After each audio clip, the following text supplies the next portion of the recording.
নীলাচল নিবাসায় নিত্যায় পরমাত্মনে বলভদ্রায় সুভদ্রাভ্যাম জগন্নাথায় তে নমঃ।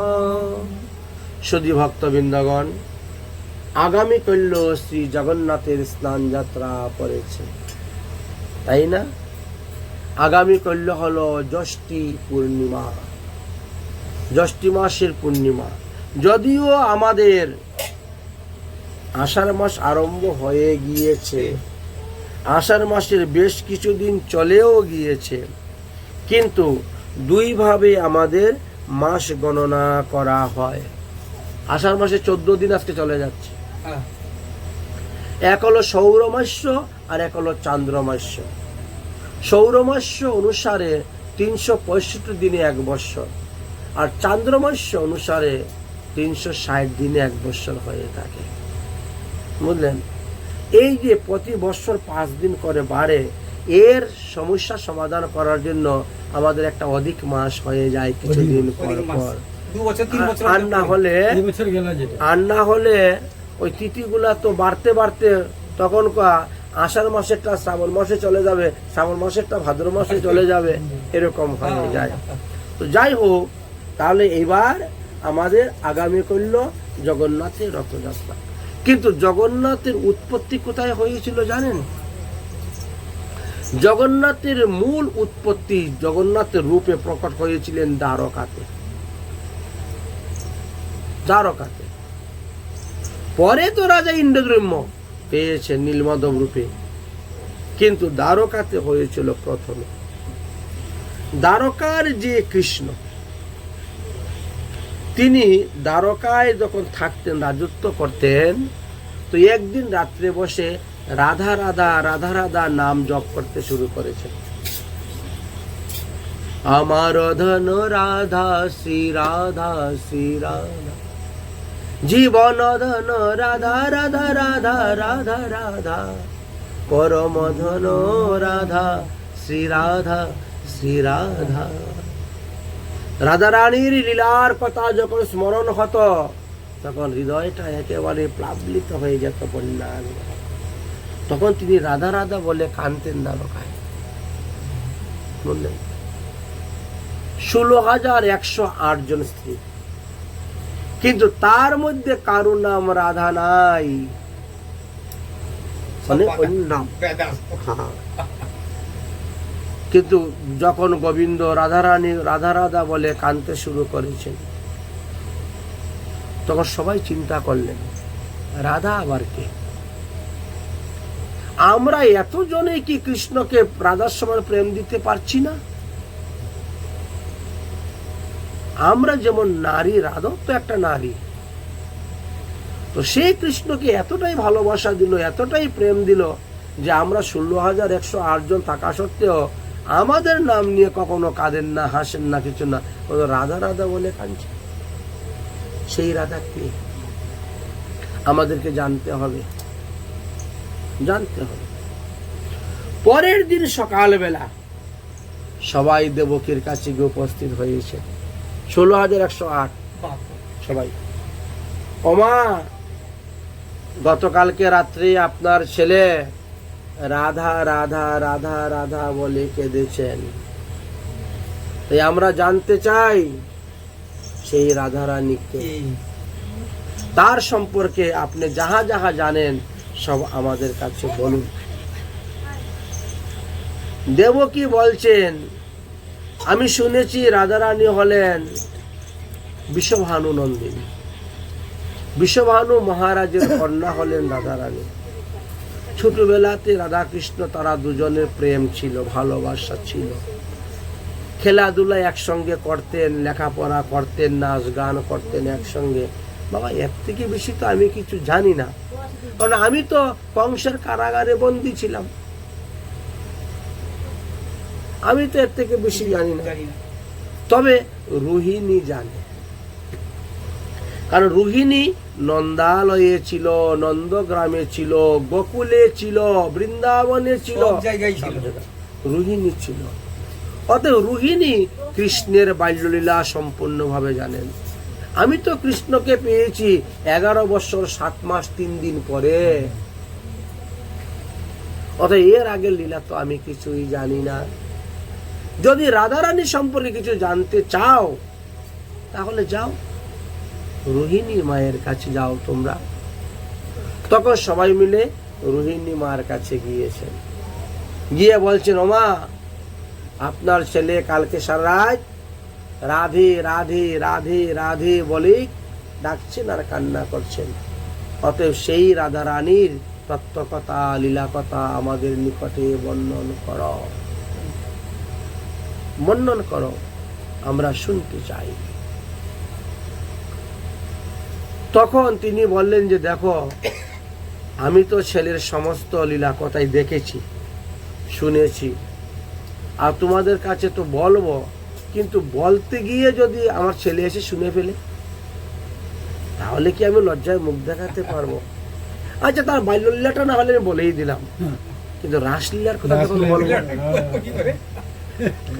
যখন আমি তার রাসলীলার কথা তোমাদের নিকটে বর্ণন করবো, আর তখন যদি সে আসে শুনে, আমি কি লজ্জায় মুখ দেখাতে পারবো? অতএব বাবা এইসব বলা টলা দরকার নেই। না, সবাই মিলে জোর করেছে, না শুনতেই হবে। যুগমায়া পর্যন্ত জোর করছে শুনবো, কারণ যুগমায়া দ্বারকায় গিয়ে আবার তিনি দেবকীর কন্যা রূপে জন্ম নিয়েছিলেন, যাকে সুভদ্রা বলে আমরা জানি।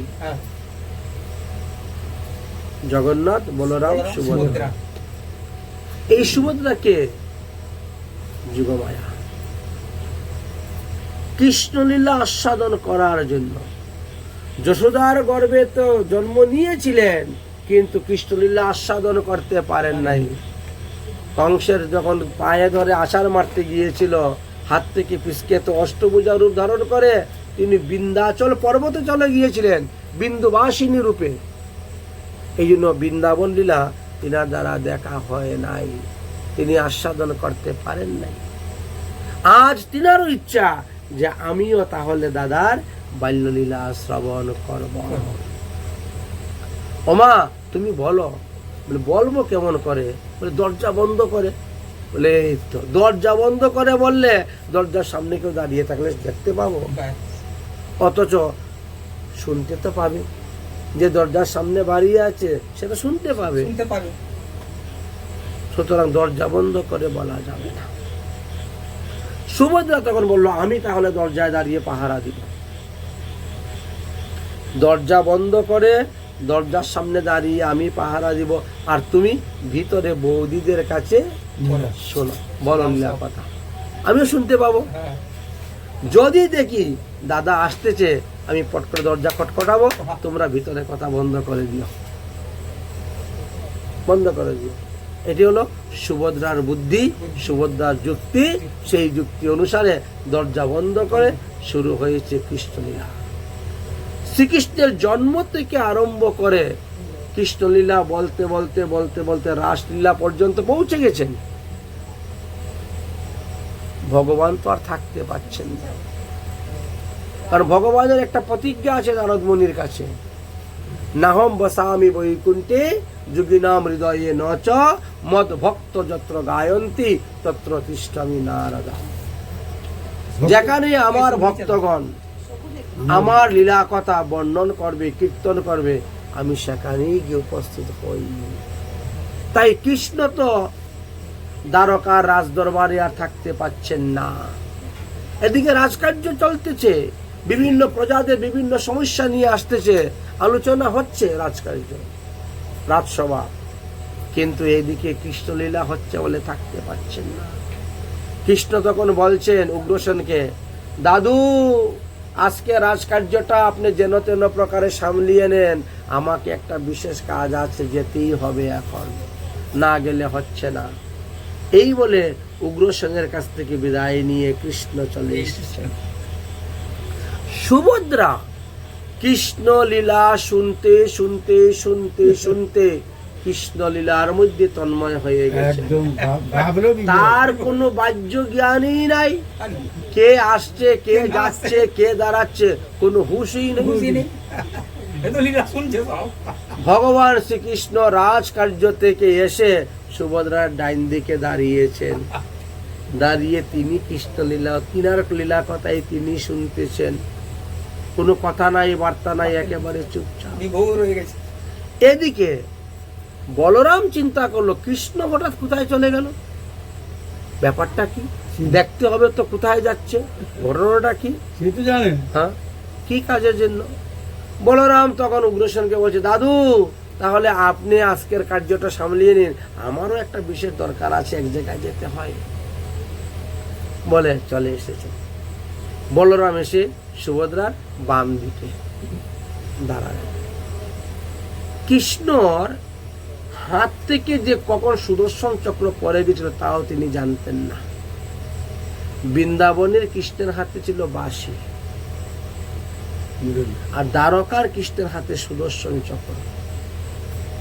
বুঝলেন, সুদর্শন চক্র যে কখন হাত থেকে পড়ে গেছে, কৃষ্ণলীলা শুনতে শুনতে প্রেমেতে বিগলিত হয়ে গলে গেছে। ওই যে লাঠিটা দেখেন না একটা, সুদর্শন চক্র, সুদর্শন দণ্ড হয়ে গেল, সুদর্শন চক্র থেকে দণ্ড হয়ে গেলেন একেবারে লম্বা হয়ে। তিনজনে বিভোর হয়ে হরিকথা শুনতেছে, ভিতরে চলতে লীলা কথা চলছে, কিন্তু এই তিনজনের কোনো হুঁশ নেই। লীলা কথা শুনতে শুনতে চক্ষুগুলা বড় বড় হয়ে গেছে, অপলক নেত্রে দাঁড়িয়ে আছেন, হস্ত পদ কচ্ছপের মতন ভিতরে ঢুকতে শুরু হয়েছে। কুর্ম কচ্ছপ যেরকম হাত পা ঢুকে যায় ভিতরে, এইভাবে হাতের আঙ্গুলগুলা পায়ের আঙ্গুলগুলা ভিতর দিকে দেখতে শুরু হয়ে যাচ্ছে। বুঝলেন, কোনো হুঁশ নেই, শরীরের প্রতি কোনো হুঁশ জ্ঞান নাই।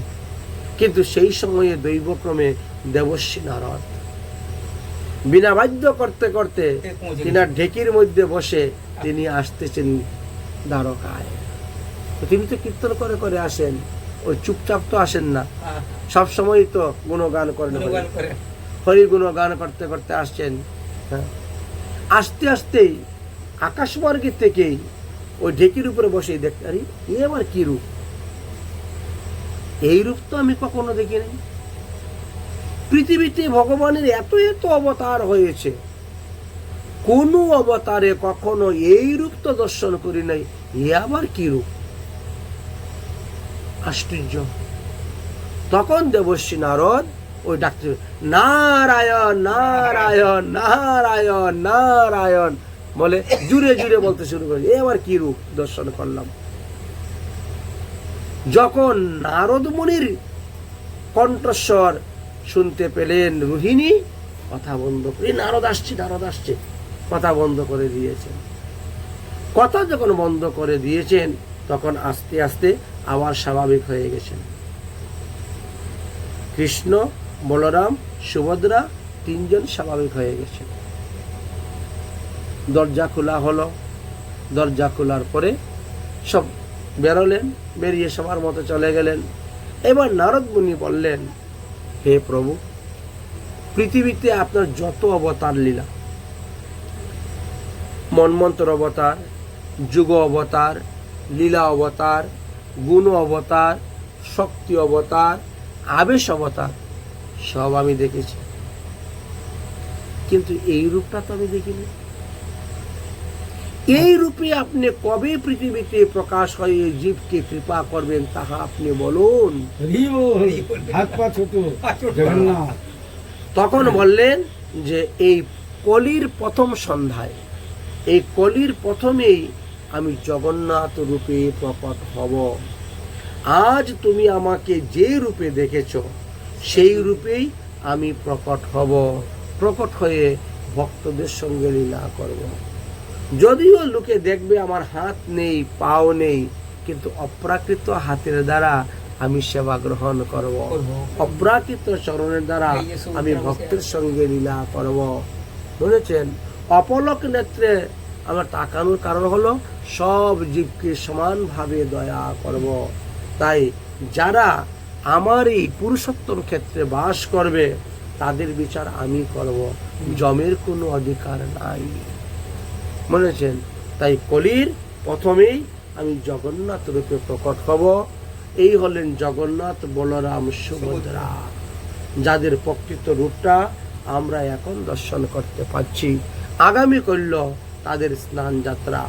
তাই স্নান যাত্রা উপলক্ষে বাকি ঘটনাগুলা, লীলার কথা আগামী করলে আস্বাদন করব। আজকের মতন এখানেই আমরা বিশ্রাম দেই। রাধে রাধে।